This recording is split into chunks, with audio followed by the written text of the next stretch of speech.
Huh? Aso? Anong gagawin ko sa aso? Tagal na akong nagtitibo sa'yo.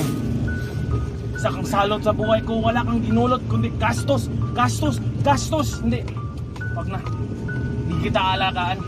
Bakit kita naging responsibilidad? Hindi naman kita ginusto. Ayoko sa'yo, ayoko sa'yo. Bahala ka sa buhay mo. Hindi na. Wala na akong pera, wala na akong oras, wala na akong patience para sa'yo. Iiwan kita. Bahala ka sa buhay mo, aso ka. Ayoko sa'yo! Hindi kita kayang alagaan. Bahala ka sa buhay mo.